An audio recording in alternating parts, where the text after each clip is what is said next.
প্রিয় শিক্ষার্থী বন্ধুরা, welcome to maths and science universe. ভালো আছো নিশ্চয়ই। আলোচনা করছি তোমাদের গণিত বইয়ের তৃতীয় অধ্যায়, তৃতীয় শিখন অভিজ্ঞতা, লগারিদমের ধারণা প্রয়োগ। আশা করি প্রত্যেকেই তোমরা আমার সাথেই থাকবে। তাহলে চলো বন্ধুরা, শুরু করে যাক। বন্ধুরা দেখো, এখানে সূচকের কত বৈশিষ্ট্য, লগের কত বৈশিষ্ট্য এখানে উল্লেখ করা হয়েছে, তোমাদের বইতে আছে। b is greater than 0, b is not 1 এর জন্য b to the power x equal to b to the power y হলে x equal to y, এখানে x এবং y হলো যে কোনো বাস্তব সংখ্যা, x ও y যে কোনো বাস্তব সংখ্যা, এবং b এর মানটা কি হবে, শূন্যের চেয়ে বড় হবে, কিন্তু b এর মানটা 1 হবে না। সাপোজ আমরা যদি এক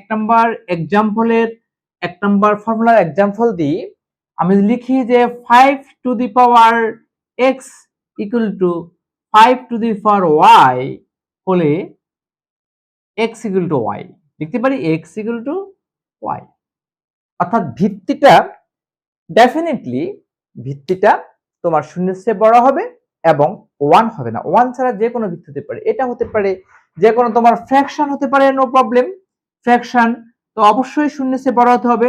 suppose 1/2 two the power x equal to 1/2 two the power y হলে আমরা লিখতে পারবো x ইকুয়াল টু y।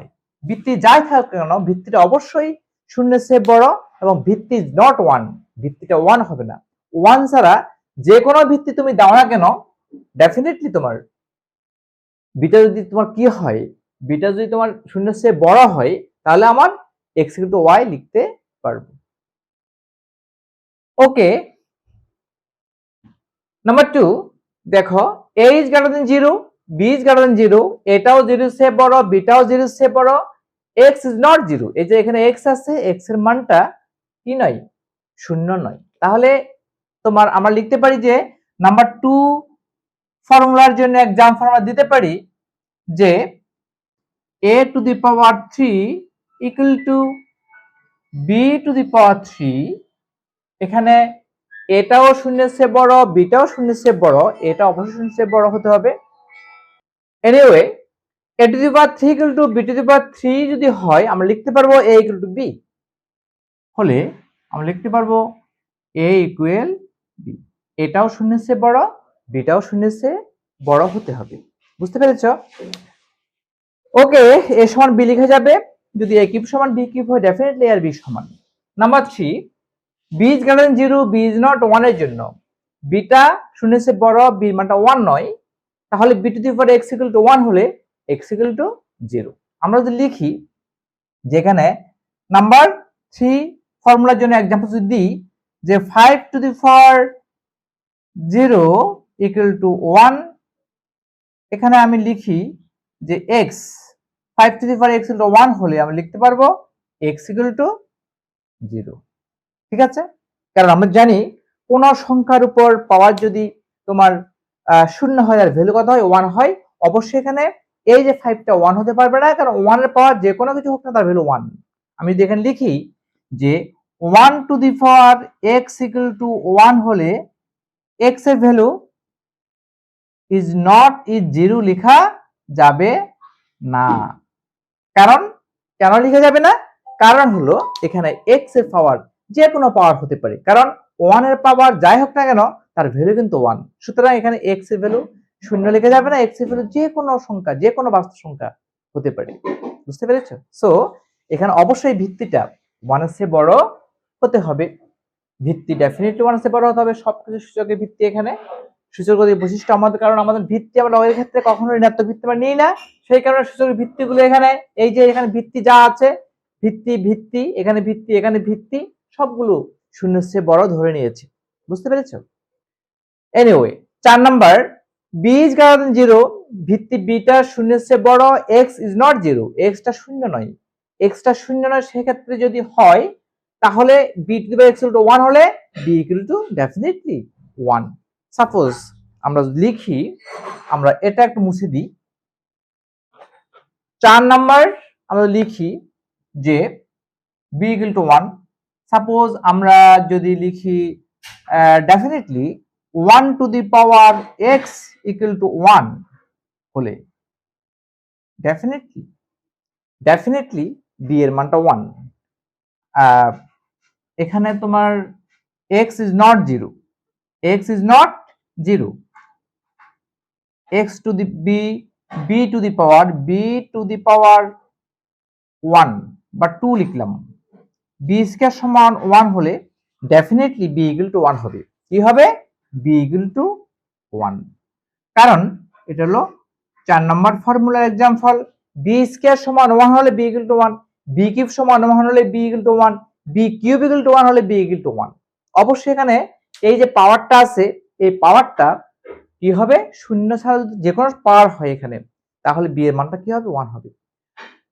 এটা শুধু পাওয়ার যে 2 হবে তা না, যে কোনো পাওয়ার তুমি দাও, 1/3 দাও, suppose b to the power 1/3 equal to 1 হলে b ইকুয়াল টু 1। অর্থাৎ পাওয়ারটা শূন্য ছাড়া যে কোনো পাওয়ার দাও, তার ভ্যালু b এর মান 1 হবে। যদি মাইনাস চিহ্ন দাও তাও হবে b to the power -1/3 equal to 1 হলে b ইকুয়াল টু 1। অর্থাৎ x টা, পাওয়ারটা শূন্য ছাড়া যে কোনো মান হতে পারবে, যে কোনো বাস্তব সংখ্যা হতে পারবে, তাহলে তুমি b ইকুয়াল টু 1 লিখতে পারবে। ক্লিয়ার? সূচকের উদাহরণটা দেখালাম, সূচকের ফর্মুলাগুলোর আমরা উদাহরণ দিয়ে ব্যাখ্যা করে দিলাম, বুঝিয়ে দিলাম তোমাদেরকে। আশা করি সবাই বুঝতে পেরেছো। আর এখানে সবগুলো ভিত্তি শূন্য চেয়ে বড় ধরেছে, লগের সাথে সূচক সম্পর্কিত। লগের ভিত্তি কখনো ঋণাত্মক হয় না, লগের আর্গুমেন্টও ঋণাত্মক হয় না, লগের ভিত্তি শূন্যও হয় না। এনিওয়ে, লগের গতীয় বৈশিষ্ট্য আমরা এখন দেখব। b যদি 1 এর চেয়ে বড় হয়, x যদি 1 এর চেয়ে বড় হয়, b ভিত্তিক x গ্রেটার দেন কি হয়? তোমার শূন্যের চেয়ে বড় হবে। আমরা অবশ্যই এখানে ক্যালকুলেটর ইউজ করতে হবে। সাপোজ লগের ক্ষেত্রে 1 নাম্বার ফর্মুলার एग्जांपल আমি লিখি। তোমার সাপোজ লগ কত বলছে? b ভিত্তিক x ইজ গ্রেটার দেন 0 হবে, এটা বলছে না? অবশ্যই b টাও 1 এর চেয়ে বড়, x টাও কি 1 এর চেয়ে বড়। আমরা যদি লিখি log 5 ভিত্তিক 2 ইজ গ্রেটার দেন 0, তুমি চাইলে ক্যালকুলেটরে এটা ভ্যালুটা বের করে দেখতে পারো। আমরা ক্যালকুলেটরে তোমাদেরকে ভ্যালুটা বের করে দেখাচ্ছি।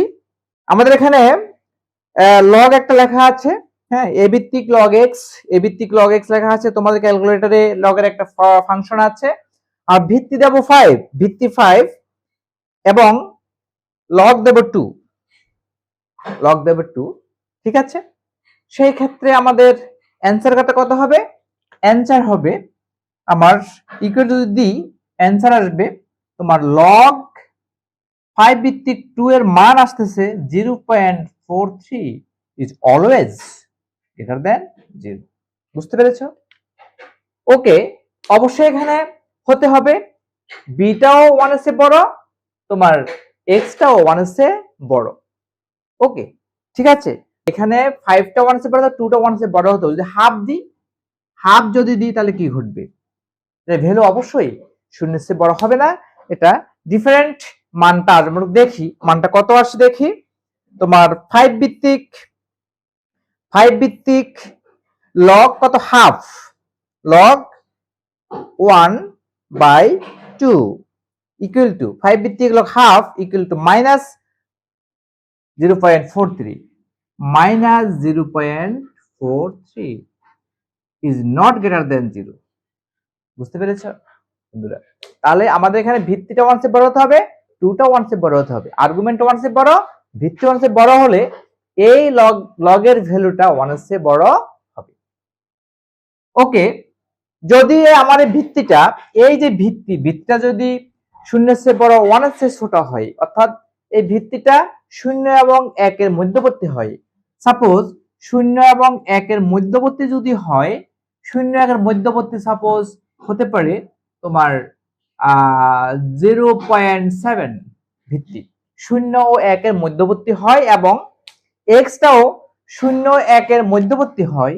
সাপোজ এখানে দিলাম 0.4, এটা তো 0.4 0.7 দুটাই 0 এবং 1 এর মধ্যবর্তী। 0.4 0 চেয়ে বড়, 1 চেয়ে ছোট, 0.7 0 চেয়ে বড়, 1 চেয়ে ছোট। সেই ক্ষেত্রে log b to the power x greater than 0 হবে। এই ক্ষেত্রেও এটা ভ্যালুটা কি আসবে?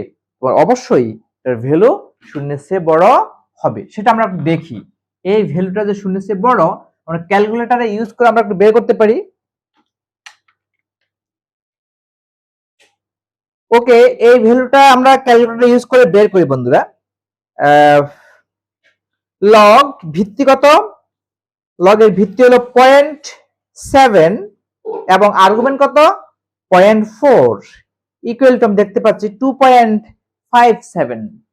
2.57 লগ 0.7 ভিত্তি argument 0.4 equal to 2.57 is always greater than 0।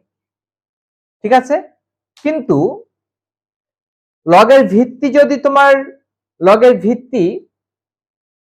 তোমার শূন্য একের মধ্যবর্তী এবং আর্গুমেন্ট শূন্য একের মধ্যবর্তী, সেই ক্ষেত্রে মানটা শূন্যের চেয়ে বড় হবে। আবার আরেকটা বলছে, প্রথমটা বলেছিল 1 এর চেয়ে বড় হলে লগের ভিত্তি এবং x এর ভ্যালুটা 1 এর চেয়ে বড় হলে সেক্ষেত্রেও তোমার লগের ভ্যালুটা শূন্যের চেয়ে বড় হয়, দুই ক্ষেত্রে বড় হবে। অর্থাৎ 1 হতে পারবে না, হয় 1 এর চেয়ে বড় হবে, না হয় 0 ও 1 এর মধ্যবর্তী হবে। কেমন? ঋণাত্মক তো হতেই পারবে না, হয় 1 এর চেয়ে বড় হবে, না হয় 0 এবং 1 এর মধ্যবর্তী হবে ভিত্তি এবং আর্গুমেন্ট। তাহলে লগের মানটা ধনাত্মক আসবে বা শূন্যের চেয়ে বড় আসবে। আবার বলেছে 3 নাম্বার, যদি ভিত্তিটা 1 এর চেয়ে বড় হয় এবং এক্সটা 0 এবং 1 এর মধ্যবর্তী হয়, এক্সটা 0 এবং 1 এর মধ্যবর্তী হয়, ভিত্তিটা 1 এর চেয়ে কি হয়? বড় হয়। সাপোজ এরকম, হ্যাঁ, যদি বড় হয় 1 এর চেয়ে বড়, সাপোজ 2 দাও, ভিত্তি 2 দাও, এর ভ্যালুটা কত আসবে আমরা একটু লিখবো। কেমন? সেটা বলছে এটা কি হবে? শূন্যের চেয়ে তোমার কি হবে? শূন্যের চেয়ে ছোট হবে, is less than 0, is less than 0, is less than 0 হবে। আমরা দেখি এখন এটা শূন্যের চেয়ে ছোট হয় কিনা। আমার এখানে ভিত্তিটা 1 এর চেয়ে বড় এবং আর্গুমেন্টটা 0 এবং 1 এর মধ্যবর্তী, এই দুটো শর্ত। ভিত্তিটা 1 এর চেয়ে বড় হবে, আর্গুমেন্টটা 0 এবং 1 এর মধ্যবর্তী হবে, তাহলে লগের যে ভ্যালুটা আসবে সেই ভ্যালুটা ডেফিনেটলি ঋণাত্মক হবে বা শূন্যের চেয়ে ছোট হবে। রাইট? তো আমরা এই ভ্যালুটা একটু বের করে দেখি। লিখবো আমরা লগ ভিত্তি লিখবো 2 এবং আর্গুমেন্ট লিখবো 0.4 বা 0.4 যাই লিখি না কেন, ইকুয়াল টু মাইনাস 1.32 মাইনাস 1.32। ঠিক আছে বন্ধুরা? বন্ধুরা ক্যালকুলেটরে কিভাবে এটা লিখতে হয় তোমাদেরকে আমি স্ক্রিন দেখাবো, অবশ্যই তোমরা সেটা দেখে নেবে। কিভাবে ভিত্তিটা দিতে হয় সেটা আমরা দেখবো। বন্ধু সকল কিছু একই ধরনের একই স্টাইলে আমরা কিভাবে লিখবো দেখাবো। 2 ভিত্তিক log 0.4 equal to minus 1.32 definitely is less than 0, no doubt। এটা শূন্যের চেয়ে ছোট, অর্থাৎ লগের ভিত্তিটা 1 এর চেয়ে বড় হবে আর আর্গুমেন্টটা 0 এবং 1 এর মধ্যবর্তী হবে। সেই ক্ষেত্রে লগের মানটা, লগ টার্মের মানটা মাইনাস আসবে বা ঋণাত্মক আসবে, অর্থাৎ শূন্যের চেয়ে ছোট হবে। এনিওয়ে, নাম্বার 4 নাম্বার দেখো বলেছে যে x is greater than 0, y is greater than 0। x টা যদি দুইটা আর্গুমেন্ট এখানে আছে x এবং y, হ্যাঁ, x টাও তোমার শূন্যের চেয়ে বড়, y টাও শূন্যের চেয়ে বড়, অর্থাৎ তোমার যে কোনো মান হতে পারে শূন্যের চেয়ে বড়। b এর ভিত্তিটা 1 না, ভিত্তি b 1 না, ভিত্তি অবশ্যই ঋণাত্মক হবে না, ডেফিনেটলি আমরা ভিত্তি ঋণাত্মক নিতেও পারবো না, ভিত্তিটা 1 হবে না। সেই ক্ষেত্রে যদি b ভিত্তিক log x equal to b ভিত্তিক log y হয়, x equal to y হবে। কিরকম? তোমার log 2 ভিত্তিক x equal to log 2 ভিত্তিক y হলে আমরা লিখতে পারবো x equal to y। অবশ্যই ভিত্তিটা শূন্যের চেয়ে বড় হবে, এই ভিত্তিটা শূন্যের চেয়ে বড় হবে। এখন ভিত্তি এখানে 2 হতে পারে, ভিত্তি এখানে তোমার যে কোনো দশমিক আসতে পারে, সাপোজ 1.5 ভিত্তি 1.5 তাও হতে পারে, শূন্যের চেয়ে বড় হলেই হবে। অথবা 0.5 হতে পারে, 0.5 হতে পারে, সেই ক্ষেত্রেও তোমার x equal to y হবে। ভিত্তি যাই হোক না কেন x equal to এখানে y হবে। বুঝতে পেরেছ?